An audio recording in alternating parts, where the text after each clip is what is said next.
Hey guys, Dabitat here, and today I'm finishing the body kit on the JZX81. By the end of today's video, the kit will be fully painted and ready to put on the car.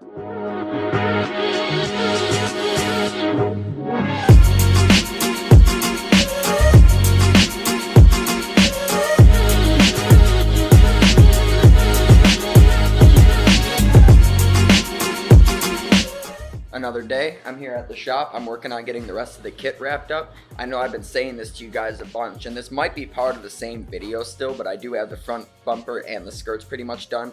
And I took the rear bumper over to somebody to have them work it a little bit, and the results are, they are what they are. Either way, it's a little bit farther now along in the process, and I'm just gonna finish working in the rest of this bumper. So there's like a body line on the driver's side that I have to rebuild from a previous break from the old owner, and then there's like pinholes on it, and then I put some guide coat on it and I started blocking it down, and it's it's wavy. So I'm gonna do some surgery here. I'm gonna get it blocked down. Hopefully I can get it 2K ultra built by the end of the day. That's really the goal, is to get everything done so I can high build prime it, leave it for the day, block it out one time, maybe do any like skim filling or anything, then be done with it. So let me show you where I am.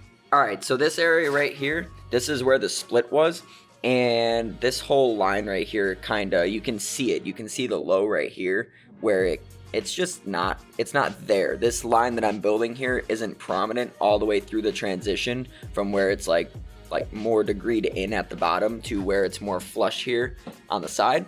And then you can see this area right here is still low too. So I'm bringing everything in, feathering it to get it all at the same height. So this needs one more swipe of filler, maybe two, we'll see. And then so does this area right here. I'm using the cheese grater mostly for this part of the process because I'm just knocking down all the high stuff to get it level. So this will work just fine for now. And as you can see, all the shavings down here, but one more swipe, we'll see where it's at. All right, so I went ahead and got this whole entire area fixed right here. I also built in this bottom line. I didn't record any of it because honestly, we're in crunch time now. I'm very ready to just prime this kit and be done with it, but this back bumper needs more work.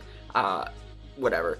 So even though I got that area done, I'm gonna move on to the back right now and get that fixed because there's no way this is acceptable. Here I've got the upper rear lip of the bumper, and this is extremely wavy. All these places where you can see gray, this is all low, up here at the top at least. And then there's like an area right here that's high, and then there's a crack right here followed by a low here. So I got this whole area scrubbed and prepped. I'm gonna come in, Dremel out this crack real quick and see if there's anything else along here that I don't like, and then I'm gonna put a nice even level of filler across this whole thing and get it blocked out nice, because this is not gonna fly and it's definitely not up to my standard. All right, so I finished blocking in this area like I was showing you guys a minute ago, and then I went ahead and worked this entire upper area right here. There were a few areas I had to go ahead and chisel out, fill in, and then I blocked the entire thing. So a lot of this area right here where it was bowing in has all been taken care of. You can see the filler and where it took care of the low spots. So now I'm gonna take this whole bumper outside and ultra high build 2K prime it. That doesn't mean I'm done with the bumper by any means. That just means that anything that's not taken care of, I'll be able to see a little bit easier, because everything I just did was based off of me putting my hand on the bumper and just, feeling it, and that's how bad it was. So get this primer on here. I'll block it tomorrow when I get here. It'll give it time to cure, and then we'll see what else I have to do. But we are seriously on the final stretch, and I am so over this kit. I'm so over it. And you guys said that you want to see the RX-7 done next, and guess what? That car also has a kit, but I've kept it inside, and it shouldn't be anywhere near as bad as this one. But you don't know until you start sanding. So I'm going to see you guys outside in a minute when I start priming this bumper. I also have to rebuild the arch on this bumper right here. So I already got a piece of cardboard shaped to the angle that I'm trying to achieve, and I'm building up this fiberglass corner right here. As you can see, I already marked out where the flare is supposed to be, but I have a bunch of work inside here getting it to round up to the flare. So I need to stack fiberglass sheets in here and then get the shape that I'm actually going for.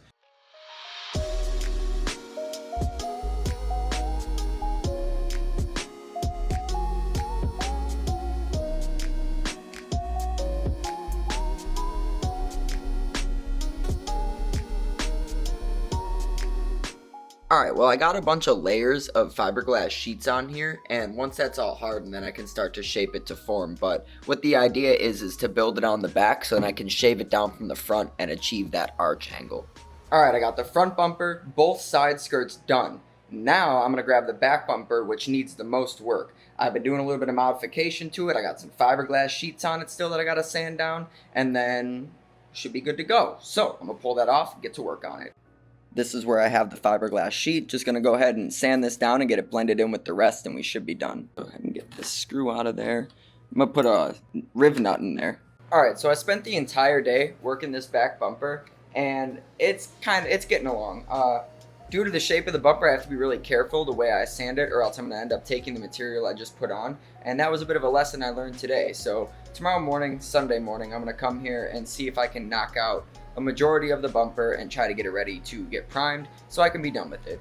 This fiberglass work is honestly getting pretty old. I'm not going to say I don't enjoy it, because obviously I do enjoy working on the cars, but I've been doing the same thing for weeks and I'm kind of over it. So I'd like to finish up this bumper and I'd like to move on, but I got to get it done. So I'll see y'all here in the snap of a finger. The last step is one final overview of the entire kit and to do any small repairs that I think are necessary before going ahead and painting the entire kit. First thing I'm going to do is take off the front bumper and get it up on a paint stand.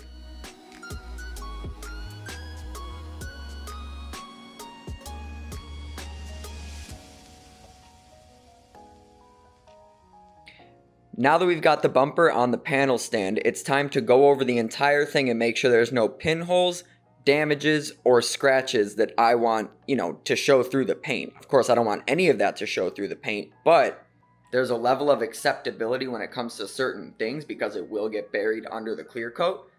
But anything like pocks, pinholes, or damages, cracks, any of that, it's not going to fly. So let's take a look at it. All right, first we're just going to target the lip.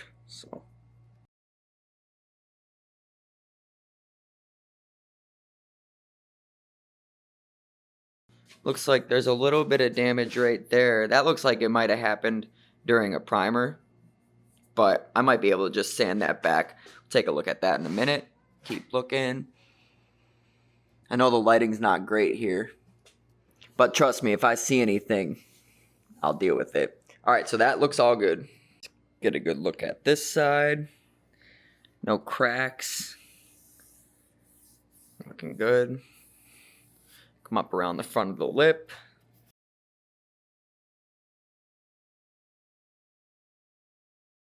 Anything that has flaws like up in this area, it all gets hidden underneath the trim and the headlights, so I'm not too worried about that. Really, I just want to make sure that there's no waviness, no scratches, no pinholes. Let's come look over here. I don't see any cracks. Maybe a little bit more sanding that I need to do, but I'll make sure to hit it all with a red Scotch-Brite before I paint it. Get rid of any of this little bit of orange peel that's left from the primer.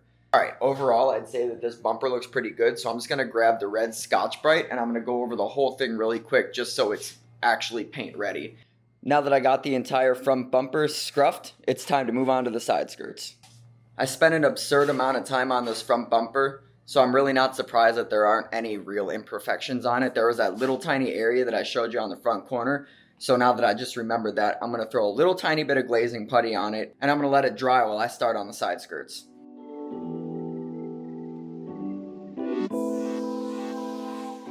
Alright, so I do have a little bit of work cut out for myself on this front side skirt. Due to getting it fitted the right way, I had to kind of drill out the holes where I'm going to mount it.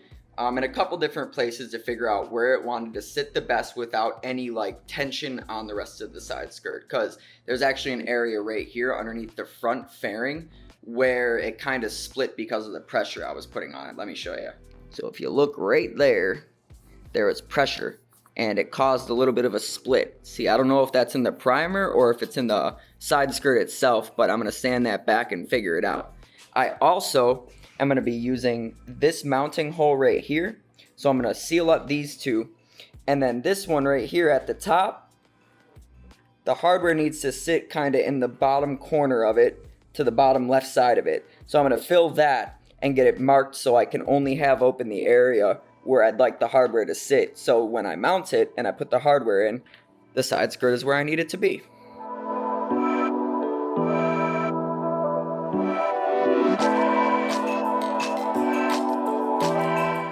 Alright, so I went ahead and got this piece of fiberglass molded into here to the shape of the extension. Now I'm just going to make a mark on it with Sharpie, trim it all up, get it filled in from the other side, and then we'll be done with that.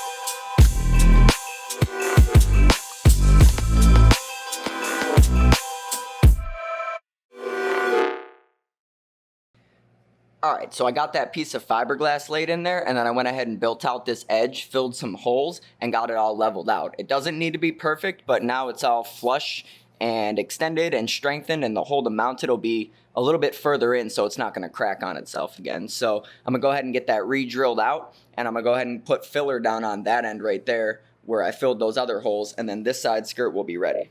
Alright, I've done a ton of work on the driver's side skirt. I filled holes, I drilled holes. What do you mean by that? I sanded it all down, I found a couple cracks on the front side of it, and all in all, I think it's mounted pretty well now, so check this out. Look at that. There's a little tiny gap right there, but that's no biggie. It's flush up against the panel, it's mounted good, it's solid, nice and solid, right? Then look at it down here, nice and solid. Got the hardware in there. Might make a bracket, I'm not sure.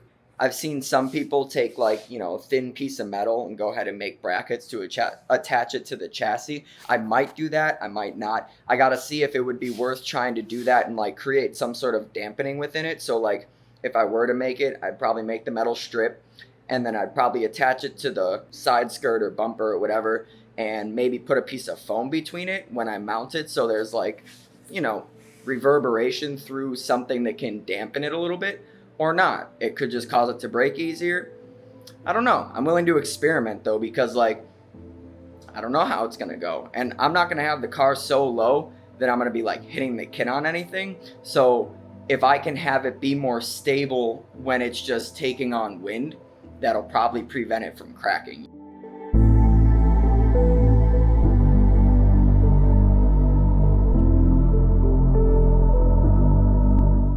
Alright, so I've got the passenger side skirt over here. I had to rebuild the entire arch that goes over the custom metal wide body because it was missing like a 2-inch chunk of it. And I don't really like the way it fits too much, so I'm going to modify that a little bit now that I'm not in the middle of like channeling out cracks and extending the side skirt and doing all that stuff. So I don't feel so like overwhelmed with the amount of work I have to do to it to get it done. So I think now's a good time to probably like work out that last little bit of like fitment stuff that I want to make sure is perfect, just so I'm happy with the job I did. And this is the area right here that I had to rebuild. So all this I had to build myself and shape in the last video you can see it. I had to make a cardboard mold and all that, but right here it kind of taps on the arch, and I want to shave this back a little bit and blend it better into this line, so the gap right here it lessens. But worst case, if I shave back too much, I can just lay a sheet inside here and reshape it. And yeah, I really did have to extend these skirts. You see this right here? That's the extension. That's about an inch, maybe a little bit more, 1.25 inches. And then all in here, this is all the areas where it was cracked down past the gel coat, and the gel coat was separating from the fiberglass mold. So you can see all this green Duraglass in here. That's just some of the repairs I had to do to these side skirts. It goes down the entire thing and all up in the top of here as well. Plus I had to mold it all in from the extension. Alright, so I got the entire kit prepped. I went bumper by skirt by skirt by bumper and took care of any last things that I feel like are necessary to take care of. So the next step is paint. However, I'm not going to do that today because I have to clean up from all of my sanding, and hopefully I can prep to paint it tomorrow.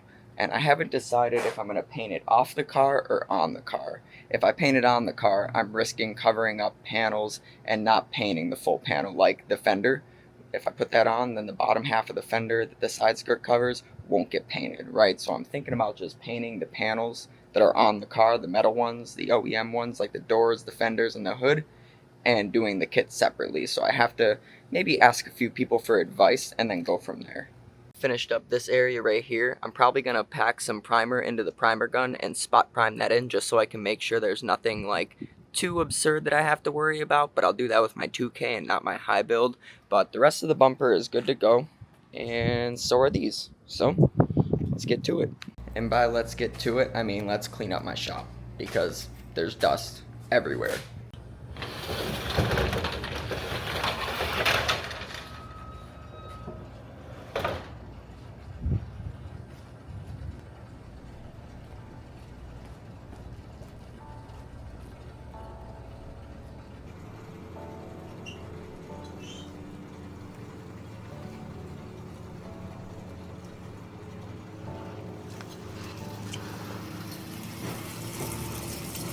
Alright, today we're getting finished on the body kit for the JZX81. First things first, got the car outside. Anyways, let's go mix some paint.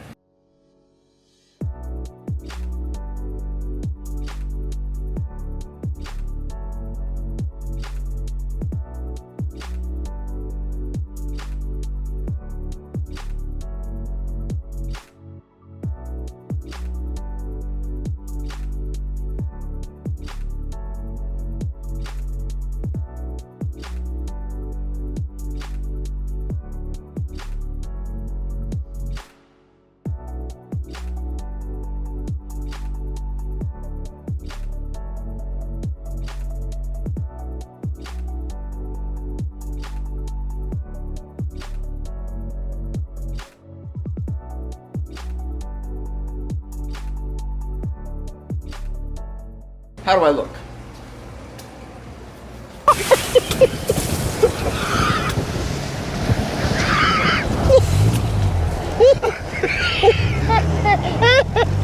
Look at this.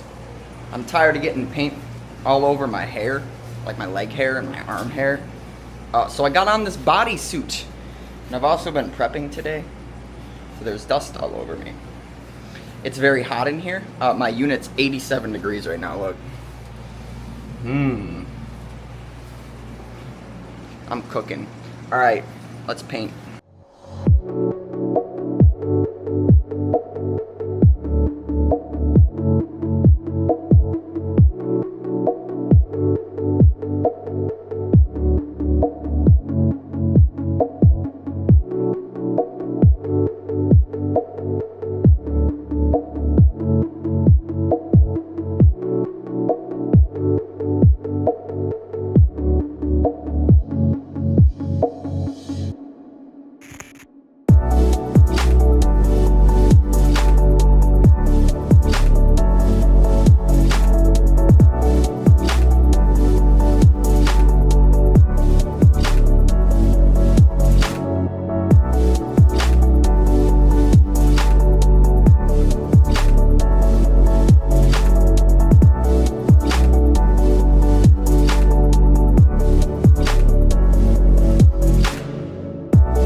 Alright, and just like that, the rest of the kit is painted. So I got it sitting over here in the front of the garage. Just brought everything in, closed the garage, let all the dust settle, and now I've got it sitting there. Hopefully it doesn't collect a lot of nibs, but there's nothing you can really do about it when you're painting in a garage like this. And like, I don't have all the time in the world to just sit here and let it like cure up. So I let it sit for about an hour in here, and then I brought it outside and I let it sit out there for like 45 minutes to an hour while I cleaned up in here from painting, tore down the canopy, pushed in the car. So yeah, let me show you guys. So here's a skirt that I painted yesterday. Here's the bumper that I painted yesterday, and here's the stuff that I just painted now. So as you can see, I got the color pretty spot on, and now it's just curing up. Right in the middle of this lower lip, I got a drip of water from the gun. I think there was water in the airline, or actually what it was, sorry about that, I remember what it was. While I was painting, not while I was painting, right when I got done painting, my air water separator that I have on the gun exploded. So there must have been a crack in it, and yeah, I got a drip of water that came out of it. So I'll just have to like cut and buff and wet sand that front area. But other than that, like there's no runs anywhere, and it turned out really good. So try to show you guys without moving around too much because I don't want to disturb the air too much and get, you know, nibs all over this. But everything's looking pretty good. It was hard to get full coverage on this bumper, but I think I did a pretty good job. After I did my first coat, I came back and started with all these upper and lower areas where the crevices are, and I went around like the inside of the opening here. I got down on the inside of the bumper where it mounts, and then tried to lay it down on the sides really good, because when you're painting, you know, over top like this, everything falls down onto it and it makes it look a lot better. So when you're painting at an angle like this, you got to make sure to really get it on there good and keep your gun straight and keep it at the same level like when you come around the corners and all that. So I know I'm not really giving you guys a paint lesson right now, but these are just like little things that you'll learn as you go on, you know, because you'll put it down evenly on the whole entire bumper, and then you'll come look at it with a light and you'll see that it's, you know, a little aired out on the sides, and then you see on the top it looks like glass. So that's because of how the overspray falls. But I just explained that to you guys. I might be a little off the fumes right now, but I did wear that whole entire bodysuit, and of course I got a good mask, so it's not as bad as it's probably been in the past. So with that being said, I'm going to go home for the night and get out of here so I can stop disturbing the air, and we'll come check on it all tomorrow. When I get here tomorrow, I'm going to be taking Brandy's car over to my buddy Zach's shop. Zach's in New Orleans right now, but he gave me access to his shop and his lift, and we need to do a bunch of work on her Miata to get it ready for the Bad Bitches Faint Drift Day next weekend. So got a huge, fully packed schedule, but we're going to get a lot of stuff done. So see you guys in the morning. What a great sight, honestly, to have this whole kit painted and to only leave me with the rest of the car.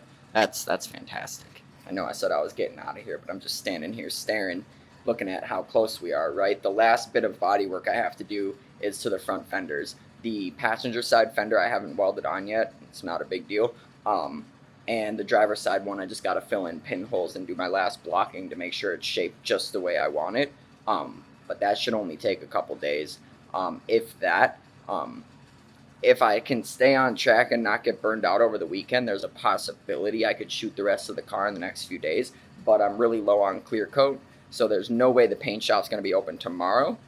So that leaves me with Friday or Saturday to get clear coat and give myself an opportunity to fix the car.